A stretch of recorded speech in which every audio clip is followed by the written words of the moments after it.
Hello, everyone. Welcome to day 3 of Prep for Wave Week Marketing Day. I'm really pumped about getting this conversation started because our speaker for this session, we've been gabbing along and talking about all things our cultural background. We are both Puerto Rican women living in Florida, just different parts in Florida. And we have an incredible passion for this industry and really uplifting it with our culture. So without further ado, welcome Amarilis Correa to Prep for Wave Week. And she is the founder of Ace Travels and has a little side project that might be booming a little bit called the TA Cultural Passport. And we're going to be talking about that today. So hi. Thank you so much for having me on. I am so excited. I always love to be able to just get on, talk to new people, connect, and I'm so glad that you and I have been able to connect and talk a little bit. And just, I mean, I knew the minute we got on, we were like, Oh, hey, yeah. It was great. That's like, I can tell I'm like, oh, this, because I've had a couple interviews where I'm like, okay, it's like hard to like warm up to people. So like, it's going to be a good time and there's going to be a lot of great information when you can just like the conversation flows. exactly. It's just organic, so that's good. Yeah. So I know you were saying you come from the Northeast and you were doing like some sales and marketing up there. So can you just give us a little bit of your background on that side? Sure. I come from about 20 plus years of sales, marketing, and advertising. I actually started out in the advertising space in New York City. Okay. I worked with several different advertising companies, doing a lot of. I started out in direct mail, believe it or not. I was doing direct mail for like Oh, what Verizon was before it was Verizon, which was Bell Atlantic. And then we, as they merged, they grew as a company, and the agency that I was with acquired a ton of the business. So I started doing not just direct mail, but I was doing like email marketing. I was doing TV advertising, print out of home. So like the big billboards that you see yay. when you're driving on the highway. And I did that for a long time. I worked with Verizon for many, many years. Sorry, Mhm. my dog has decided she wants to walk in now. It always happens. I know. And so I did that for many years. Then I decided, you know what? I also was working with American Express. I was working with a bunch of different companies. Went over to the client side, and I was doing global marketing for a tech company for some time.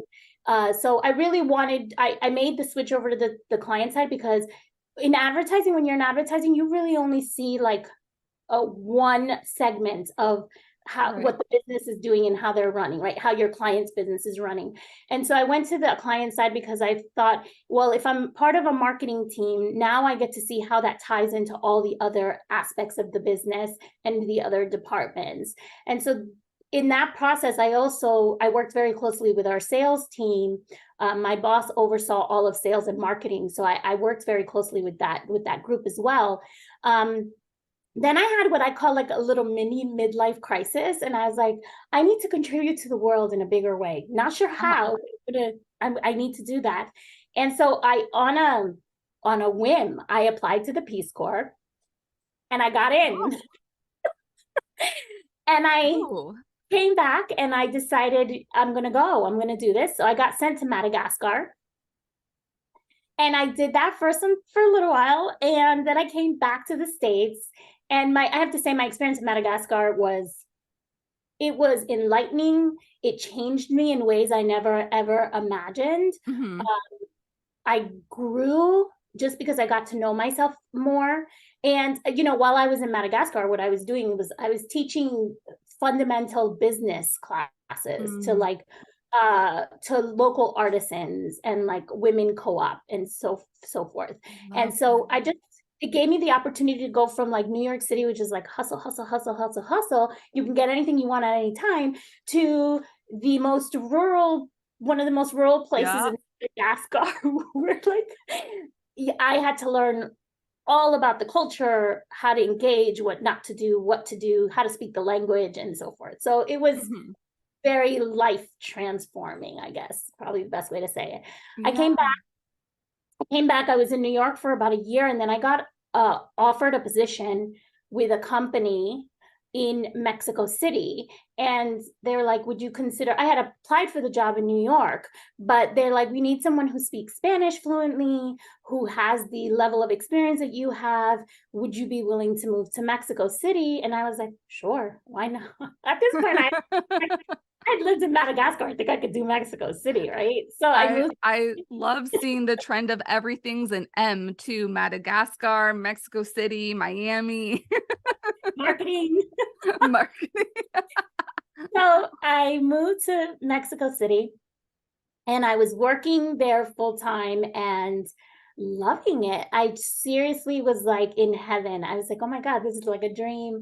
I got to learn, I got to travel throughout Mexico. I got to really learn a lot about the culture. I made some great friends while I was there.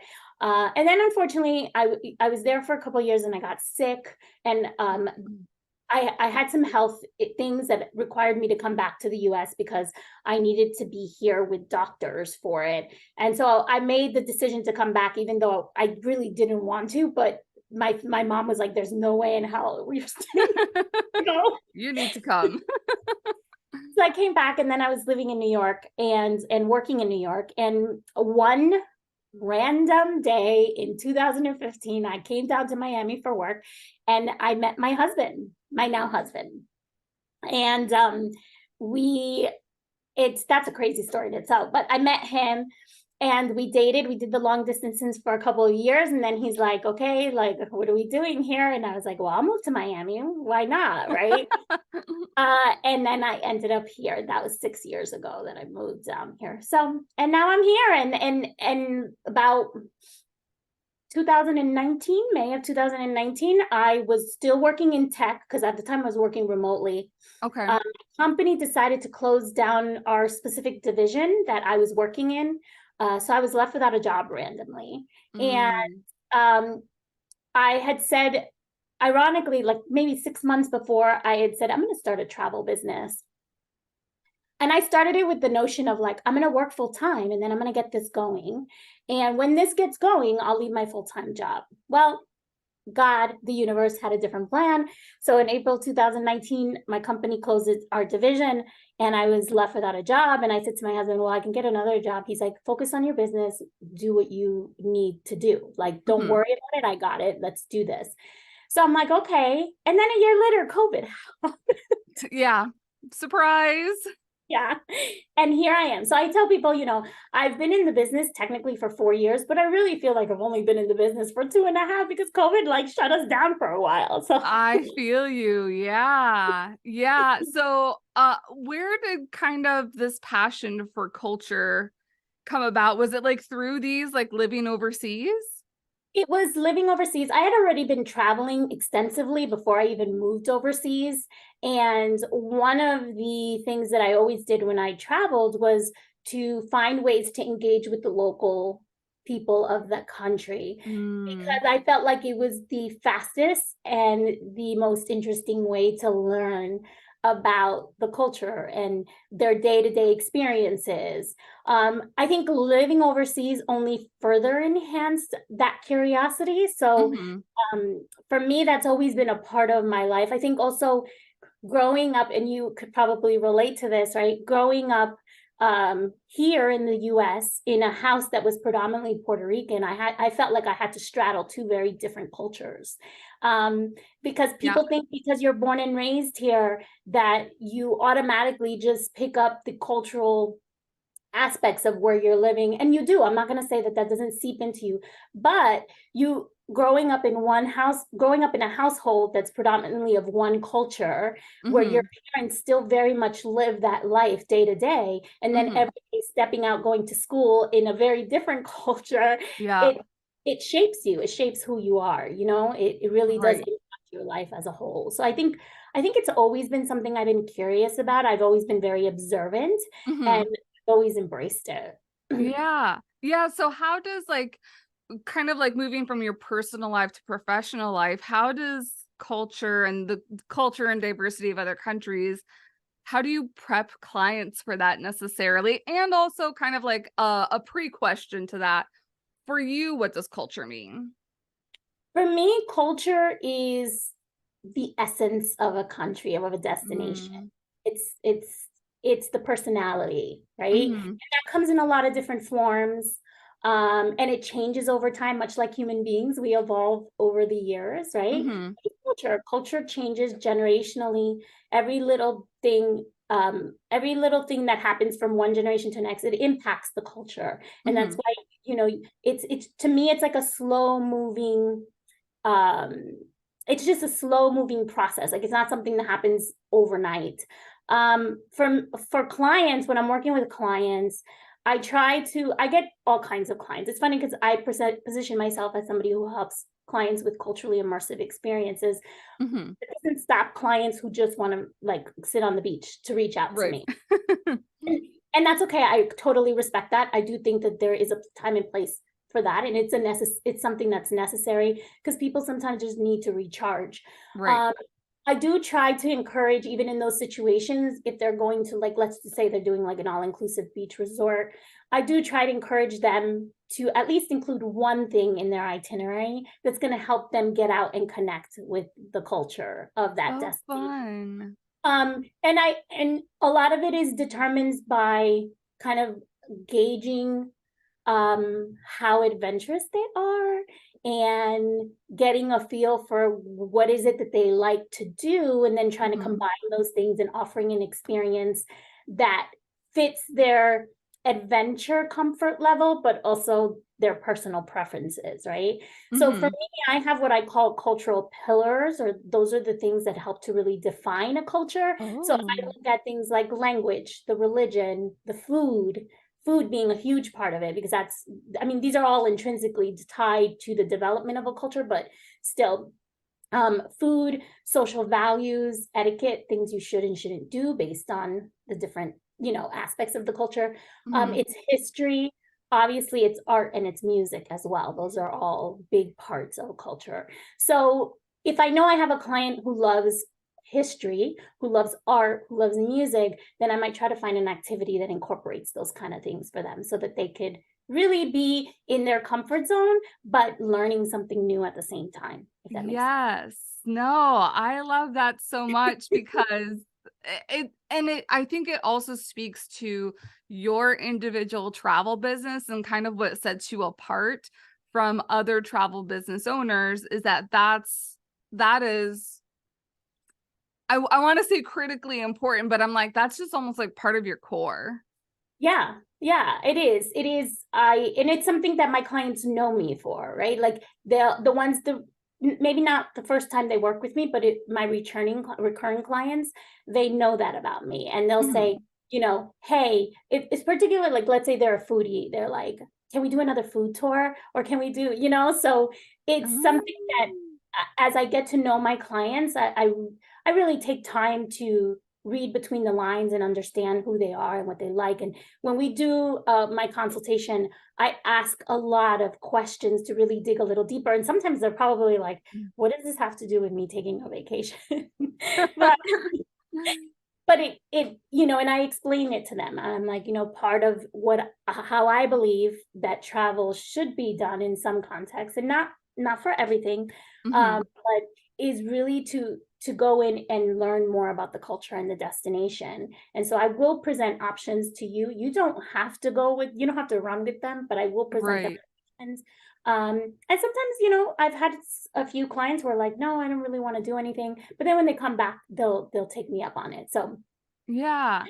When we're talking about marketing for marketing day, like how are you positioning visibility wise, like either social media when you meet people, how are you positioning yourself so that people know that this is what makes you unique?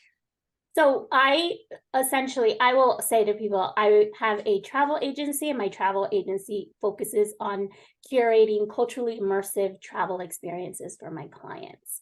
Uh, Mm, so that's my elevator pitch. yeah. And then usually I'll get the question like, so do you do, like, if somebody's not, that's not necessarily their state of mind in the moment, they'll Right. say to me like, oh, well, so do you do cruises? You know, because people think of travel in that context. Do you do Right. all inclusive? The And I'll say to them, you know, yes, I can do any kind of travel, but it's under the umbrella or you know, of cultural experiences. Now, I used to not do cruises for a long time because I always felt like, one, it wasn't my my preferred form of travel, but and I also felt like you couldn't really get the cultural experience part of it mm-hmm. through cruising. But then a couple of years ago, I went on an Alaska cruise, and it changed everything for me in terms of my beliefs for cruising. Right. Um, I really felt like they did a really good job of incorporating the culture of Alaska, the culture of the indigenous tribes in the area. And I Mm-hmm. got to do a lot of excursions that incorporated a lot of the culture.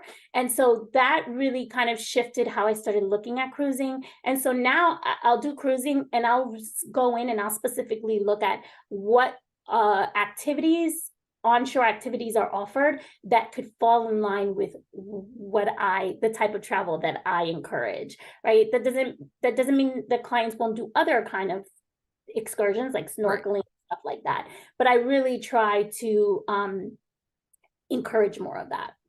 Yeah, I love that because Alaska was a big changer for me as well, and Yeah. being like, this is not what you think a typical cruise is. And I'm a big cruiser. I love it. But it changes your viewpoint, and I think it changes your viewpoint so that you start also thinking about things differently and positioning things differently. It's just I can't say more about Yeah. the Alaskan experience and those transformative experiences, because I believe this had come up on a recent podcast interview that I did with Sahara Rose DeVore of the Travel Coach Network, Yes. where they just did a survey on those transformative experiences that sometimes you travel, but what you get from the travel is not what you expected was going to happen. Yeah, and that is one of the questions that I ask my clients when I meet with them to do the consultation Okay. is what is what are you looking to get out of this? How do you like what is your intention behind traveling? What is the objective? Is it just to go sit on the beach and relax? You need to recharge because you've had a stressful year of Mm-hmm. work. And now you just need some downtime and you really just want to sit and read. Do you want to go because you're going through a divorce, you're going through grief, you're going through something and you need some stimulation of sort to help you kind of get not get over onto the other side because grief is a lengthy process, but just to Mm-hmm. help through what you're experiencing in life. Or are you going with intention of like learning? You want to know more, you want to understand the history, you want to understand. There's so many reasons why people travel, and unless you really dig deep and ask those questions, um, most people are not going to share that, right? Like Right. you have to be intentional about asking those questions. Right. No, and it makes me also think that what we don't think about traditionally as marketing is that like first discovery call, like the initial consultation. What we think about traditionally as marketing is the social media posts, it's the networking events, it's the partnerships. But I feel like that's where you're really marketing and selling your services, is when you can get on that one-on-one call and like flip the switch, like, yep, I want to work with you. I think when you dig deeper in your consultation calls, the clients are like, oh, okay, like this is not just a transactional type of Right. trip, right? Yes. Like I'm not cutting and pasting the last trip I did to Athens for the next client Uh-huh. because and that's another thing that I try to explain to clients is like my services are truly like tailored to you and your Hmm. preferences, what you're looking to achieve and get out of this. It is not a cut and paste. And um you know, again, I haven't been in this business that long, but I think we do a disservice to clients when we're just cutting and pasting because that they could go online and do that. Yeah. And I love that you brought in that piece of it's not transactional what you do, Yes. because that's what I would say the modern travel industry is a transformational industry. It's always been a relationship driven, but I think there's like a more deeper, meaningful connection that has to happen. And so I think that's what grinds my gears sometimes when I see social media marketing and it's talking about just like, book a cruise with me, or I have 50% off deal here. I mean, that's part of your marketing. Why? What differentiates you? What sets you apart, right? At the end of the day, if somebody wants to just be transactional, honestly, they could probably go do it on Expedia for a lot less money. Right. And I'm not joking. Like I've had Yeah. clients who said to me, well, what if I find this cheaper? And I am not apologetic about saying I do not compete on price. I compete on the value that I bring to the table, the knowledge, my expertise, and my ability to really be there for you in a moment where you might find yourself in a situation that you don't like, maybe with a problem, whatever the case may be. If you're looking for just budget travel, go to Expedia and I will send Mhm. it there. I Yeah. will not apologize for that. And I think, as travel advisors, I always say, like, we bring something to we each bring something unique to the table, right? Mhm. People do business with people they know and they trust. Yep. And when you can highlight your value and why you're the best person for that person to book their trip with, no, no Expedia, no booking.com, no whatever is going to be able to take your clients from you. Right. Unless Right. that's what they're looking for, just the price. And do you really want a client that's going to be so easily swayed by price? Right. Yeah. And I love where you were like unapologetically, I don't compete on price. I feel like a lot of people are nervous to talk about what they do because of that factor. And I'm like, how empowering is it if you can like go into that consultation already like knowing that that's you and being able to vocalize, well, this is my process. I don't compete on price. I make sure every part of the trip that I plan is fully customized to you and your needs. Yeah, and And it helps justify your professional fee. yeah, and I will say, for any travel agent or travel advisor, I like to refer to us as travel advisors because this is what we are. We're consultants, right? To some degree. Mhm. Um, for any travel advisor who feels like I'm not there yet, like I'm not that confident, I'm not that comfortable with saying that. Listen, it took me some time to get there too. Okay, Right. this is Right. not something that I woke up the day I decided I was going to start my travel business. Like, yes, I'm not going to be apologetic about Yeah. this. Sometimes there's a lot of mindset work that goes into it. Right. Really getting comfortable with your pitch, really sitting down and practice in the mirror, practice with a friend, right? Like get comfortable with saying it over and over and over again and saying it with confidence. Because if you say Mhm. it kind of like, well, I don't compete on price, but like nobody's gonna believe you. You have to say Right. It's so fun. This is totally unrelated, but it's like I think of my little nephews when they're like, I just pooped my pants. They're not saying like, I think I did this. They're like, I did this and I'm proud I did it. yeah, show up authentically, show up with confidence, and believe that you're worth it because your clients will know, they'll sense energetically that hesitation if you're not Yeah. showing up with that. So just if it just keep practicing, it'll come. I Yeah. promise you it'll come. That I remember when I was first doing a lot of virtual networking because of the pandemic. I'm a big stress sweat person, and I remember those first couple of virtual calls, like so nervous, and I'm like, okay, just like these are where your talking points are. It's only 15 minutes, and like the call would be over and be like, oh my gosh, I did it. Anyway, when I get stressed or I get nervous, I like start to sweat and I'm just like, Yeah. okay, I can get through this. I can get through Yeah, this. it's like we've all dealt with it. I still deal with it, but I Absolutely. think the difference is that I've become more comfortable just like the more times that I do it. And the other part of that is too is that you really have like control of the situation. And so Yeah. it can go any which way that you want it to go. Which way do you want it to go? Or what are your main talking points? Yeah, yeah. I mean, you control the conversation, right? You, especially when you're doing a consultation, you're the one who's leading. And oftentimes, if you just let people talk, you'll learn everything you need to know. Like Yeah. you'll hear things, and then you just ask pointed questions to lead them in the direction that you want to Hmm. go. You really, most of my calls, I'm asking a question here and there, but I just let clients talk. It really just Hmm. does give me more insight into who they are. Yeah.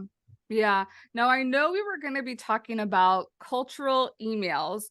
Yes. So where in the point are these like weekly emails, monthly emails that you send out? Where in the transaction process do these emails come into place?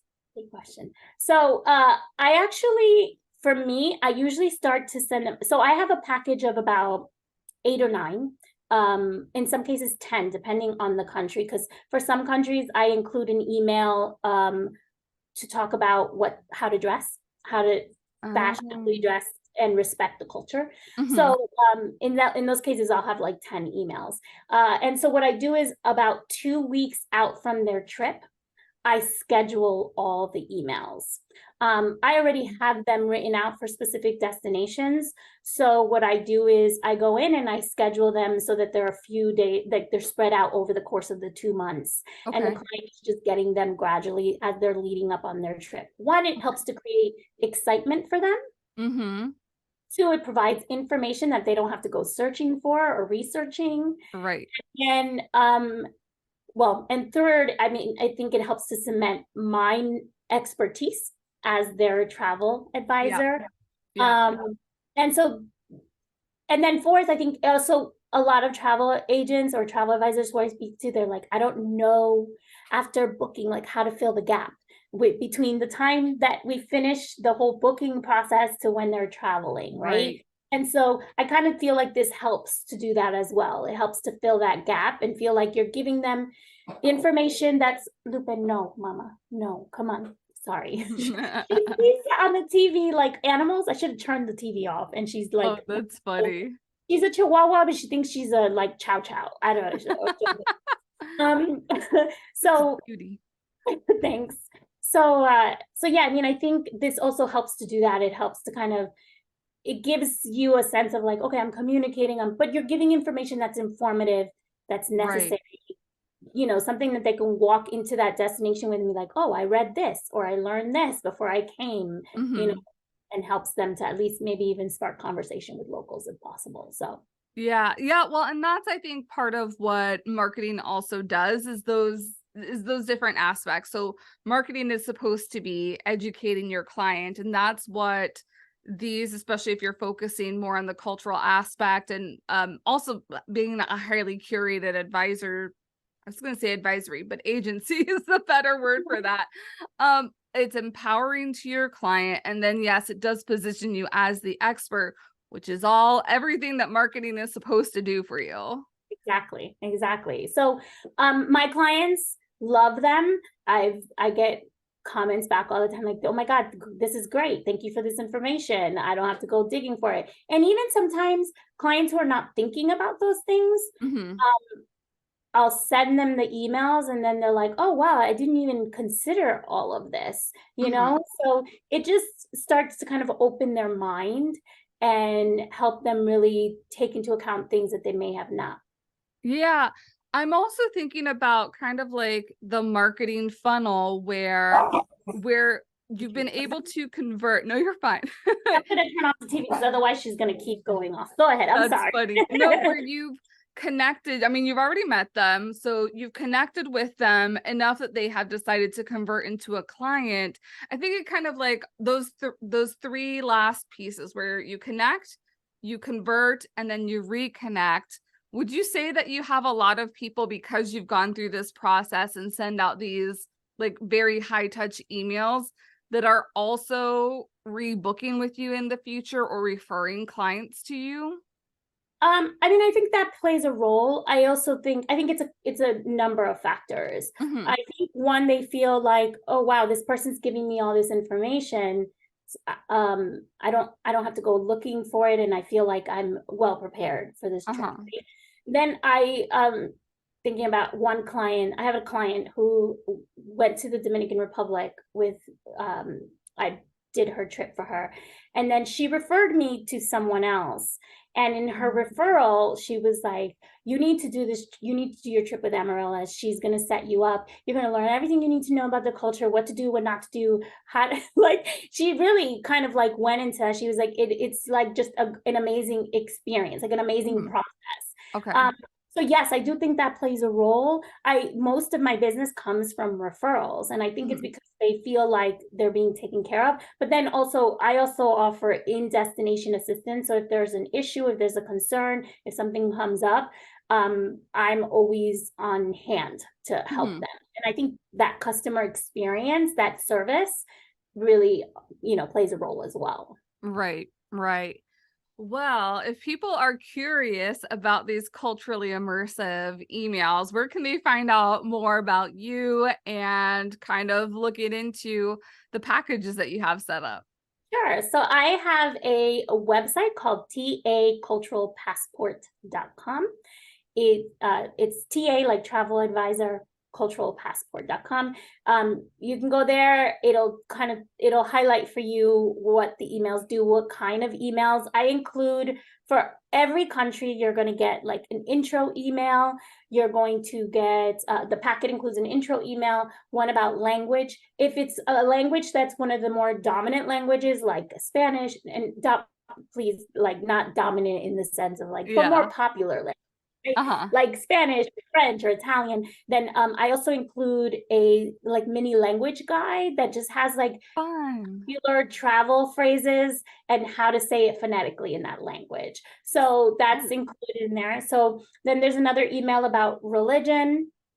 In some countries, religion is not a big deal, but in other countries, it is a way of life. And Mhm. so you should be aware of that, right? Um, I include an email about food, the native dishes that you can find in that country, and that you should try if you're interested. So I Mhm. include a picture and I include a description of the dish. Um, I did this because at one point I was kind of like, when I first started doing this for my clients, in my head I was like, oh, I could make, restaurant reservations at places that offer local dishes and local Uh-huh. food.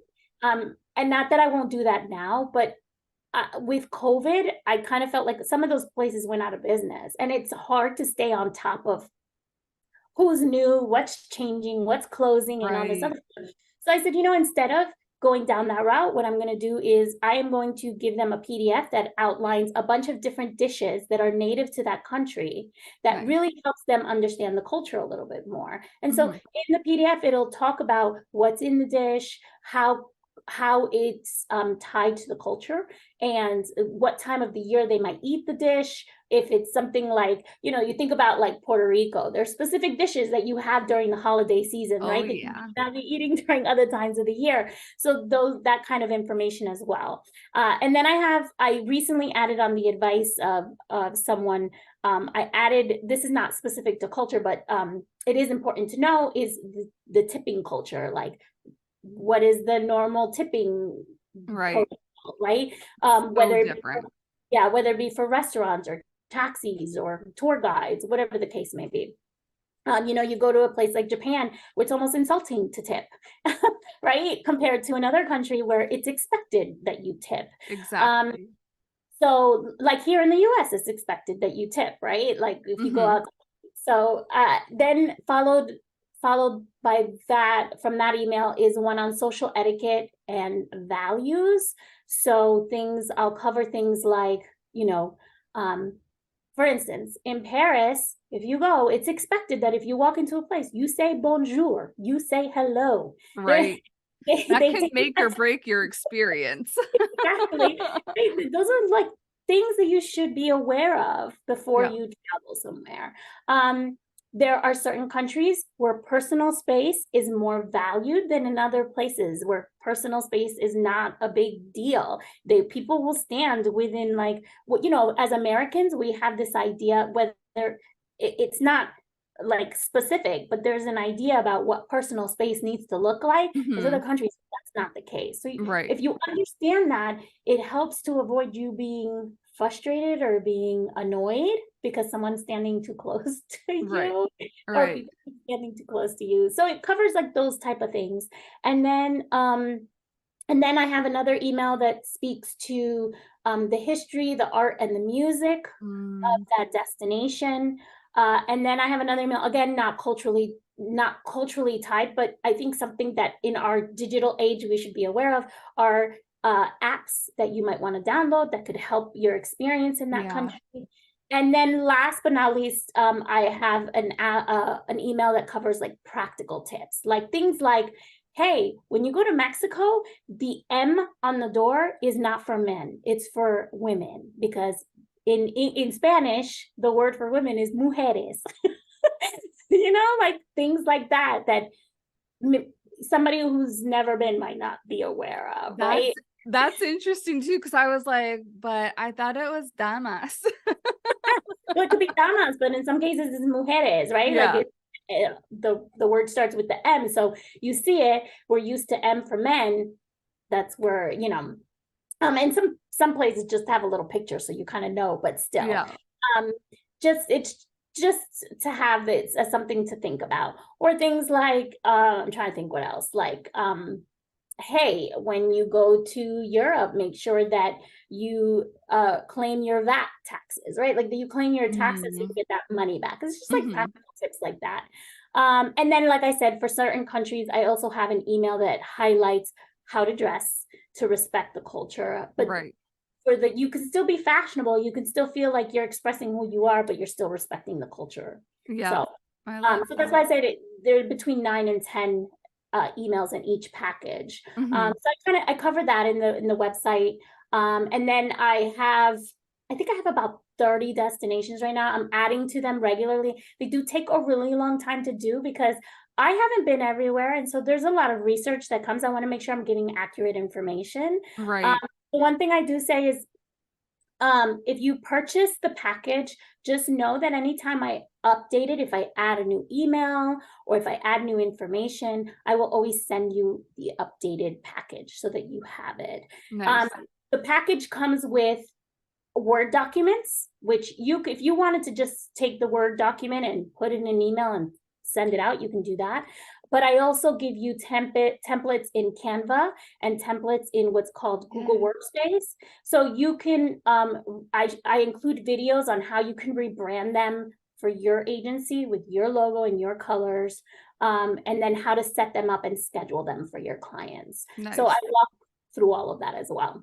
Super cool. And like a very needed resource, especially if you're a newbie or if you are seasoned and you're trying to conquer kind of like a destination that you've never been to or you're a little bit rusty on. I just Yeah, think for it's sure. For helpful sure. for everyone. Yes, So I'll and make sure to have the links below too. yes, and I encourage anyone, if you purchase and you run into any issues or questions or you're not sure about something, email me. I include my email in the package. I answer emails personally. I will personally respond to you. I've had agents who've called me, they're unsure about something. I'm like, let's jump on a Zoom call and I'll show you. Nice. So I do care. I want this to be a resource for people. I'm not doing this. Obviously, I'm doing it as a business to make money, but Yes. I care and I want it to be something that's useful and something that's, that agents can kind of lean on. So Right, right. And it's so needed, these valuable resources, because we all know there's not some so great ones out there. So, man, it was so nice to talk a lot about culture with you, a little bit about marketing and kind of like how you can improve the experience for clients. So, thank you for being here. I appreciate you. I so appreciate you. And I look forward to connecting with any travel advisors that are interested. If they want to know more, they want to know more about my process. If they have any questions, please feel free to reach out. I'm always happy to chat. Yes. And you're most active on Facebook? I'm on Facebook. I'm on Instagram. At all of them, Ace Travels. If you find me on Facebook, I'm most active in my personal Facebook, which is at Mm, Amarilis Parga, Parga. That's my married name. And then on Instagram, I'm on Age Travels. I'm also like, I'm playing around with the world of TikTok. Ooh, same. Right there with you. I feel like I'm like, I see like the younger generation, they're like, they got TikTok down, and I'm like, I'm still trying to figure out how to even put like a green screen on. It's a little tricky. I make content for some businesses and brands, so I'm like constantly learning because things are constantly changing. Exactly. And then I'm also on LinkedIn as Amarilis Parga. I don't really have a lot on Perfect. LinkedIn, although I will be doing more on that platform. So Perfect. Cool. Well, thank you. And thank you, travel advisors, for tuning in. You've got 2 more videos to watch here on Marketing Day. So we will see you soon. Bye. great day. Bye.